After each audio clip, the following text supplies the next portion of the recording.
Hello friends, how are you. I hope कि आप सब अच्छे होंगे। Welcome to expert opinion. Friends, discuss करेंगे DLED BTC 4th semester short question. अभी तक हमने वेरी शॉर्ट क्वेश्चंस के बारे में डिस्कस किया। अब साइंस के सभी शॉर्ट क्वेश्चंस के बारे में डिस्कस करेंगे। और वेरी शॉर्ट क्वेश्चंस को हमने 3 वीडियो में कवर किया था और इन शॉर्ट क्वेश्चंस को भी 2 से 3 वीडियो में कवर कर लेंगे। तो वीडियो आपको अच्छी लगे तो लाइक करना और PDF फाइल मिल जाएगी आपको हमारे टेलीग्राम चैनल पर। चैनल अभी तक सब्सक्राइब नहीं किया तो सब्सक्राइब करके बेल आइकन को प्रेस कर लें और अपने सभी फ्रेंड्स के साथ में शेयर जरूर करें। स्टार्ट करेंगे वीडियो को। लघु उत्तरीय प्रश्न है, रक्त को कितने वर्ग में विभाजित किया है समझाइए। यानी कि जो मानव रक्त है उसको कितने वर्गों में विभाजित किया है ये आपको समझाना है। और 2018 में फिर क्वेश्चन थोड़ा अलग तरीके से पूछा गया, मानव के रक्त वर्ग के प्रकार तथा उसमें पाए जाने वाले प्रतिजन और प्रतिरक्षी को भी लिखिए। तो इस तरीके से 2017 और 18 दोनों ईयर में ये पूछा गया है और दोनों ही बार में क्वेश्चन का थोड़ा सा लेवल चेंज कर दिया है। तो देखिए रक्त वर्ग कौन कौन से होते हैं, A, B, AB तथा O। ये 4 होते हैं, जिसमें रुधिर वर्ग, प्रतिजन और प्रतिरक्षा। रुधिर वर्ग यानी कि A, B, AB और O। और प्रतिजन होते हैं A और B, AB और कोई नहीं, O में कोई भी प्रतिजन नहीं होता। प्रतिरक्षा A जो रुधिर वर्ग है उसमें B होता है और B में A होता है और AB में कोई नहीं होता और O में A और B दोनों होते हैं। तो प्रतिरक्षी क्या होते हैं, ये प्रोटीन के बने होते हैं जो प्लाज्मा में पाए जाते हैं। ये 2 प्रकार के होते हैं, A और B। प्रतिजन ये ग्लाइकोप्रोटीन के बने होते हैं जो RBC से चिपके रहते हैं।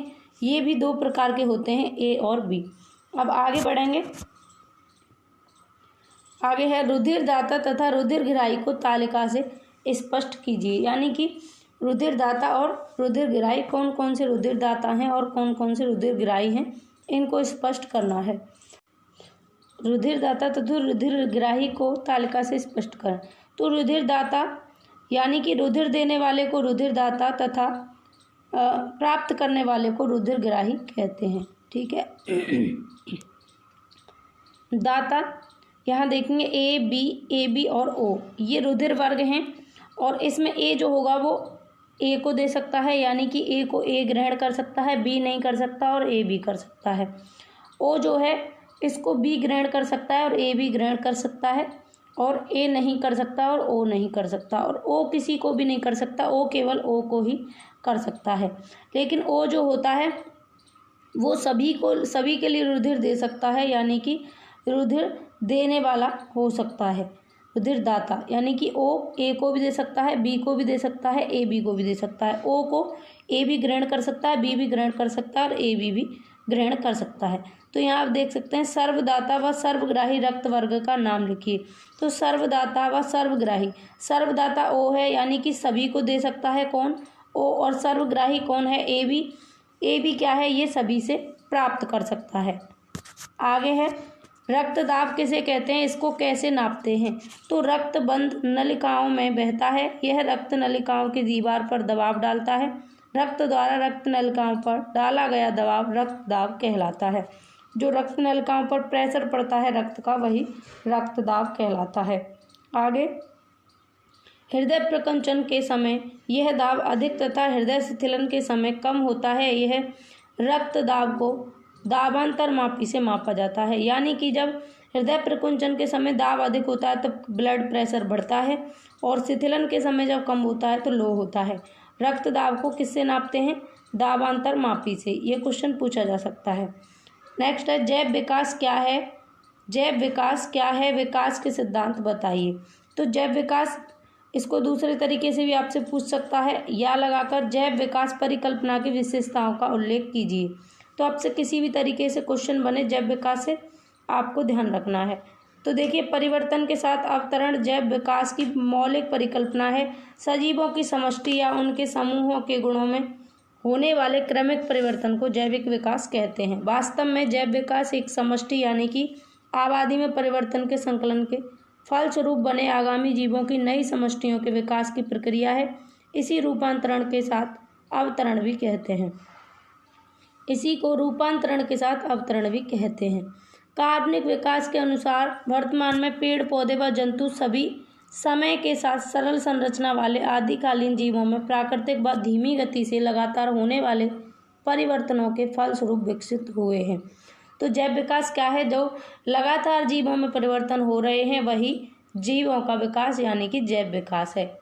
आगे है जीवन की उत्पत्ति के ओपेरेनवाद यानी कि ओपेरेन थ्योरी के अनुसार प्रारंभिक कोशिका रूपी सरल आदि जीवों से एक ओर तो जटिल एक कोशिकीय जीवों का विकास हुआ तथा दूसरी ओर इनमें से कुछ ने समूहों में आकर प्रारंभिक बहुकोशिकीय जीवों की उत्पत्ति की।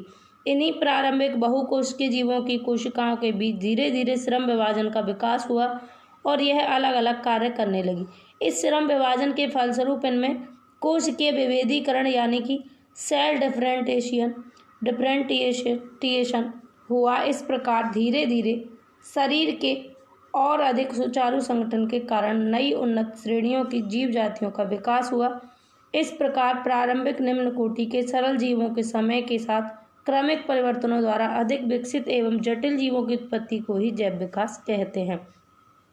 अब जैव विकास परिकल्पना की विशेषताएं दी हुई हैं।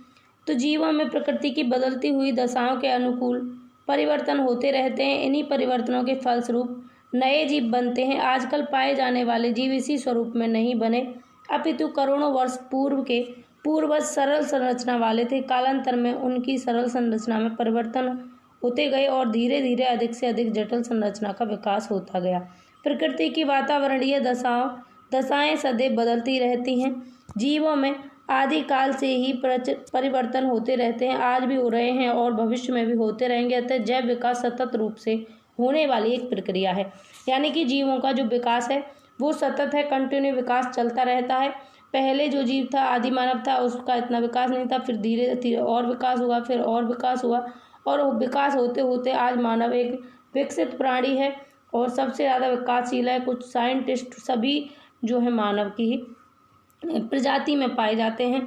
तो मानव का जो विकास है पहले कम था, पहले बहुत सरल तरीके से था, बहुत सिंपल था, लेकिन आज मानव का जीवन एक उच्च कोटि का है। तो जो विकास हुआ है क्रमिक परिवर्तन से धीरे धीरे जो विकास हुआ है वही जैविक विकास है।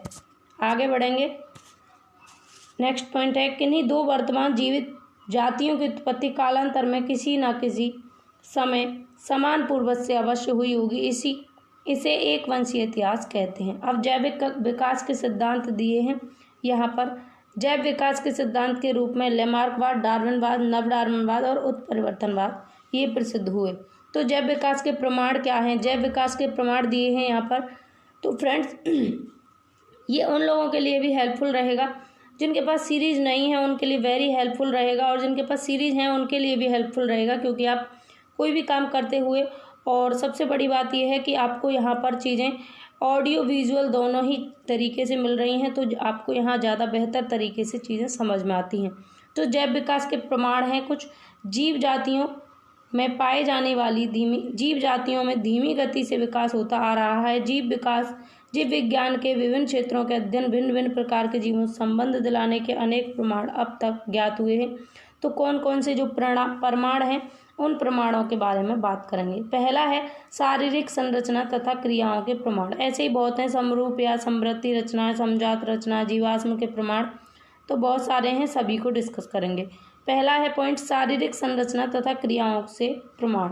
तो विभिन्न प्रकार के जीवों की शारीरिक संरचना की समानता इस बात की द्योतक है कि यह जीव एक दूसरे से संबंधित हैं। विकास की पुष्टि में जीवों की संरचना में इन समानताओं का महत्वपूर्ण योगदान रहा।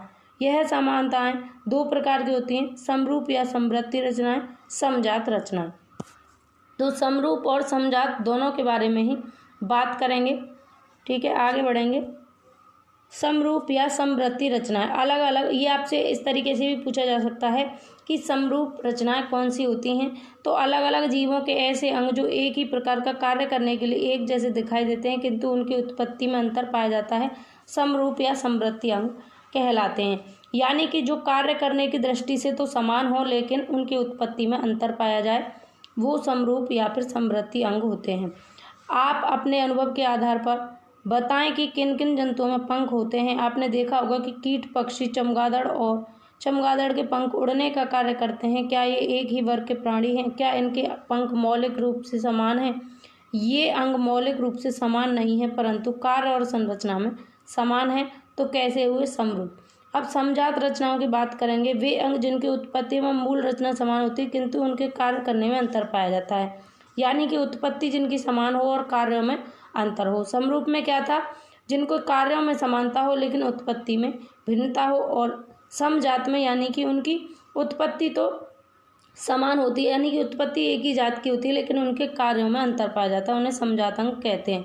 जैसे मेंढक की अगली टांग, पक्षी के पंख, चमगादड़ के पंख तथा मनुष्य के हाथ, इनकी आधारभूत रचना एवं अस्थियां समान हैं। आप जानते हैं कि अलग अलग कार्यों के लिए अनुकूलित होते हैं। इन अंगों की उत्पत्ति व रचना में समानता से ये प्रमाणित होता है कि ये सभी जंतु एक ही प्रकार के पूर्वजों से विकसित हुए हैं। अब जीवाश्म के प्रमाण दिए गए हैं। ऐसे अनेक जीव हैं जो कभी हजारों लाखों वर्ष पहले पृथ्वी पर जीवित थे लेकिन अब नहीं पाए जाते। ऐसे विलुप्त प्राणियों यानी कि वनस्पतियों के अवशेष या चिन्ह चट्टानों में दबे हुए मिलते हैं। इन अवशेषी चिन्हों को जीवाश्म कहते हैं। जीवाश्म का अध्ययन जीवाश्म विज्ञान कहलाता है। तो आपसे पूछा जा सकता है कि जीवाश्म का अध्ययन क्या कहलाता है, तो आपको ध्यान रखना है जीवाश्म विज्ञान कहलाता है। जीवाश्म विज्ञान की यह शाखा अनेक जीवों के विकास का क्रमवार ब्यौरा बताती है, जो जैव विकास होने का सीधा एवं ठोस प्रमाण है।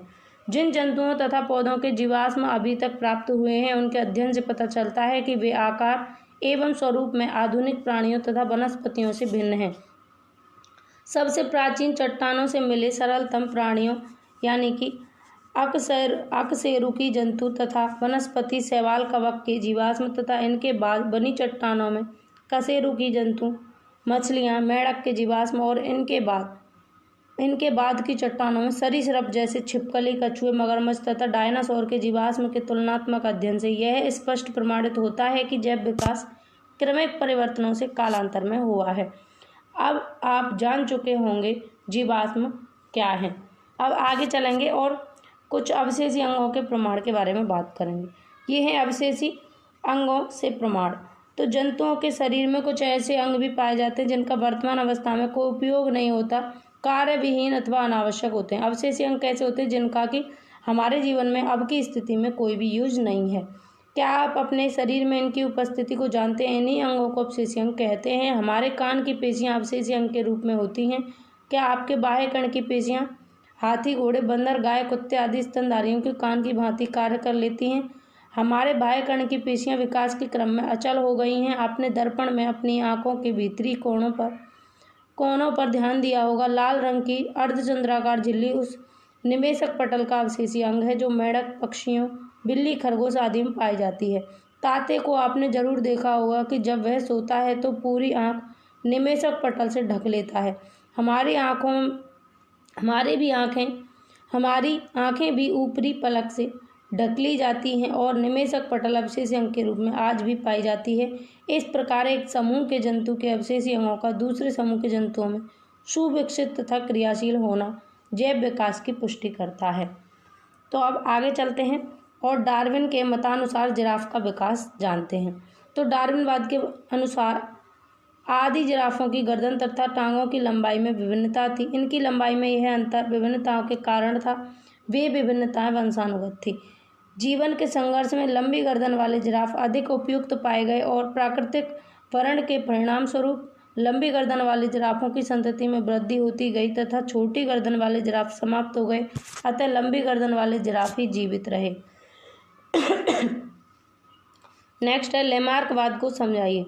जैव विकास के प्रचलित सिद्धांत में फ्रांसीसी वैज्ञानिक जीन बैप्टिस्ट डी लेमार्क, इनका पूरा नाम है लेमार्क का जीन बैप्टिस्ट डी लेमार्क, तो इनको 1744 से 1829 तक रखा गया और इन्होंने लेमार्क का सिद्धांत सबसे पुराना सिद्धांत है। इन्होंने 1809 में जैव विकास के बारे में अपने सिद्धांत को फिलोसॉफी जूलॉजिक नामक पुस्तक में प्रकाशित किया। तो यहाँ आपसे पूछा जा सकता है कि लेमार्क ने अपने लेमार्कवाद के सिद्धांत को किस पुस्तक में प्रकाशित किया, तो ये आपको याद रखना है। फिलोसॉफी जूलॉजिक नामक इनकी पुस्तक थी।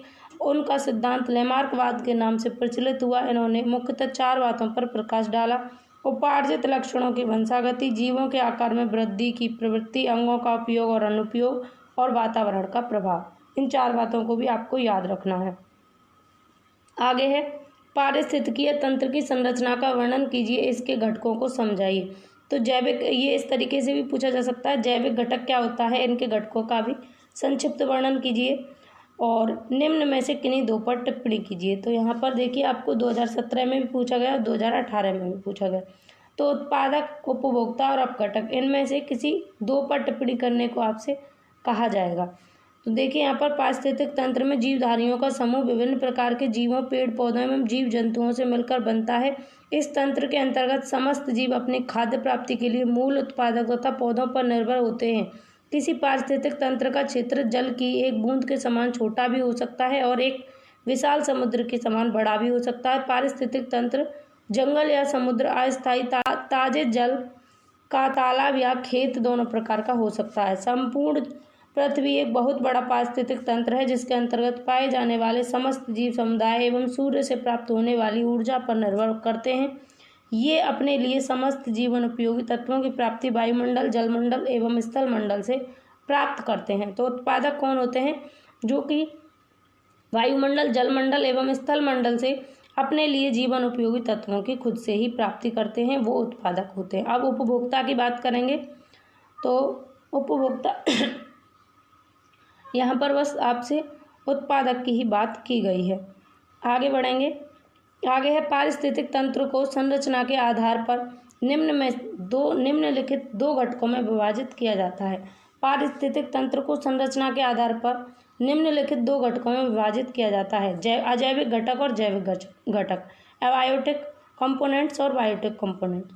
अजैविक घटक कौन कौन से? पारिस्थितिक तंत्र के अजैविक घटक भौतिक वातावरण के मूल कार्बनिक तथा कार्बनिक अवयव हैं। ये 3 प्रकार के होते हैं: अकार्बनिक तत्व और अकार्बनिक तत्व होंगे, कार्बनिक पदार्थ होंगे और जलवायु।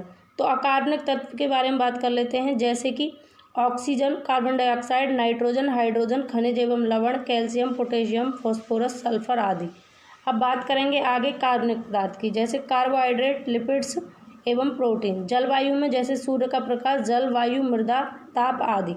इन 3 तत्वों में विभाजित किया गया है। अब जैविक घटक कौन कौन से हैं? पादप जंतु और सूक्ष्म जीव पारितंत्र का जैविक घटक बनाते हैं। सूर्य के प्रकाश की विकिरण ऊर्जा के प्रयोग करने के आधार पर इन जैविक घटकों को निम्नलिखित 3 भागों में बांटा जा सकता है: उत्पादक, उपभोक्ता और अपघटक।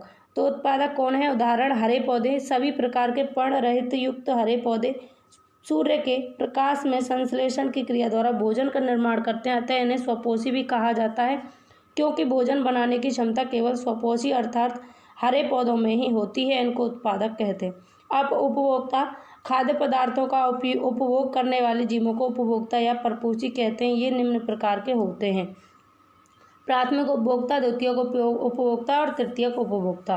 तो प्राथमिक उपभोक्ता कौन कौन से हैं, इसके बारे में बात कर लेते हैं। इस श्रेणी में वे जंतु आते हैं जो सीधे ही हरे पौधों से अपना भोजन प्राप्त करते हैं, इसलिए ये जंतु शाकाहारी कहलाते हैं, जैसे गाय, भैंस, ऊंट, बकरी, खरगोश, हिरण, टिड्डा, एफिड, पादप, सूत्रकृमि जैसे हेटेरोडेरा।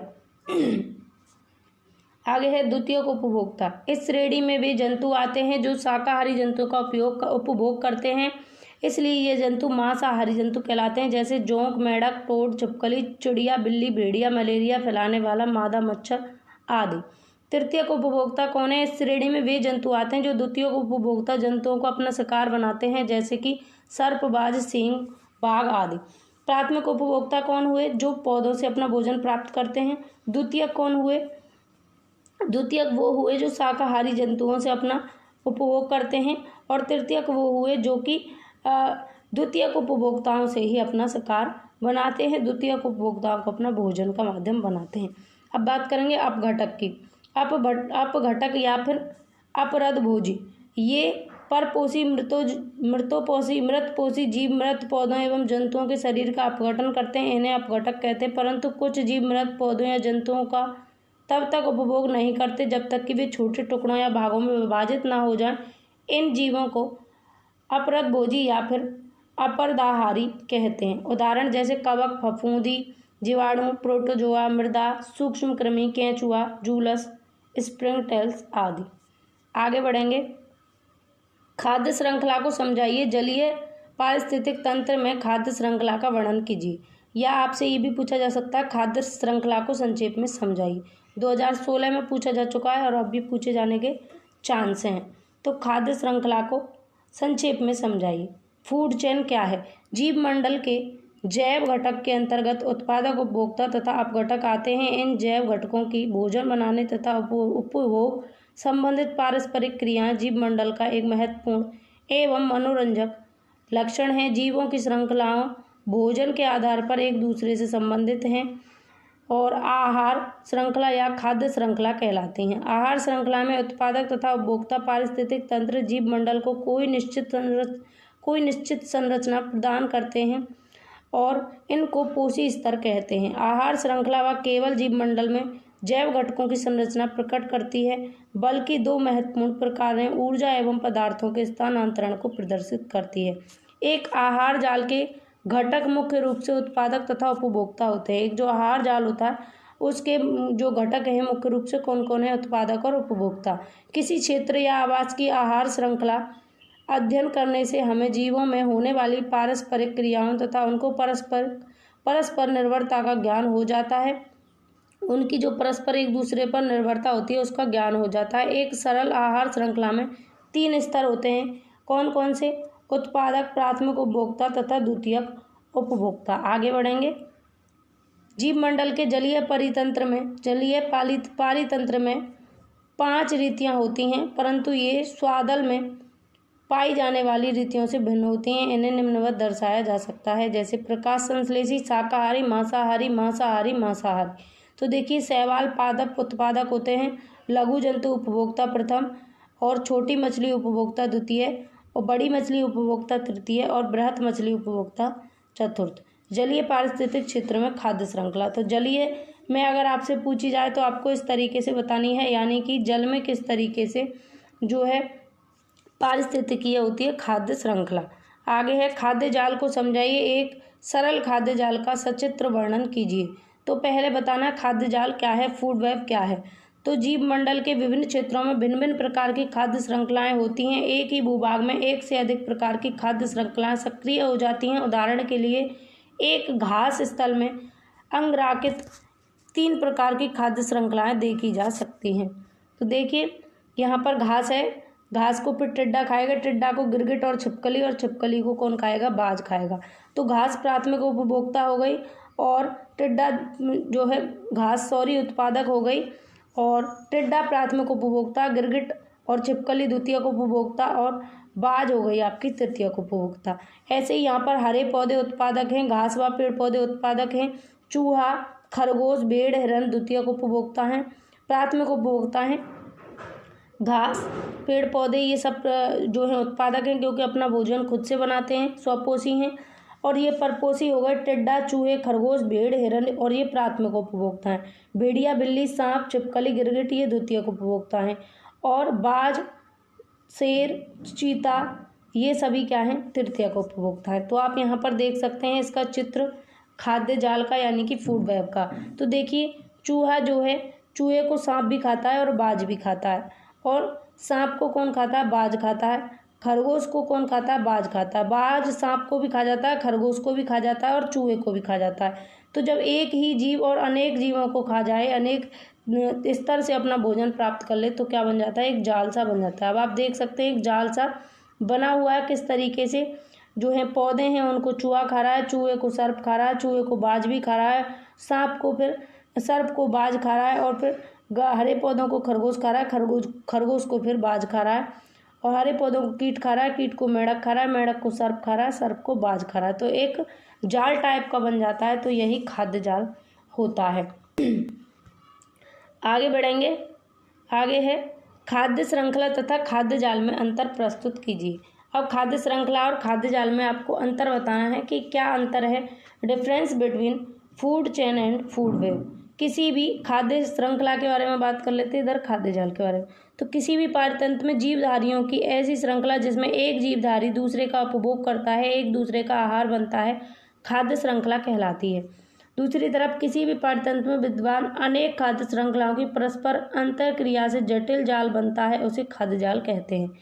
इधर आहार श्रृंखला में जीवों की संख्या निश्चित 5 से 6 तक होती है। इधर किसी खाद्य जाल में अनगिनत जीवधारी हो सकते हैं। इधर खाद्य श्रृंखला में किसी जीवधारी का केवल एक निश्चित स्थान होता है और खाद्य जाल में एक जीव निश्चित खाद्य श्रृंखलाओं में भिन्न भिन्न स्थान रख सकता है, यानी कि एक जीव को अनेक जीव खा सकते हैं। तो ये होती है खाद्य जाल। तो फ्रेंड्स, इस वीडियो में बस इतना ही। वीडियो की PDF फाइल मिलेगी आपको टेलीग्राम चैनल पर। वीडियो अच्छी लगी हो तो वीडियो को लाइक करना, शेयर करना। चैनल अभी तक सब्सक्राइब नहीं किया तो सब्सक्राइब करके बेल आइकन को प्रेस कर लें, जिससे कि आने वाली सभी वीडियोज की नोटिफिकेशन आपको मिलती रहेगी। एक्सपर्ट ओपिनियन हमेशा आपके साथ है, आपके लिए हेल्पफुल कंटेंट लाता रहेगा। इस वीडियो में बस इतना ही। Take care. राधे राधे।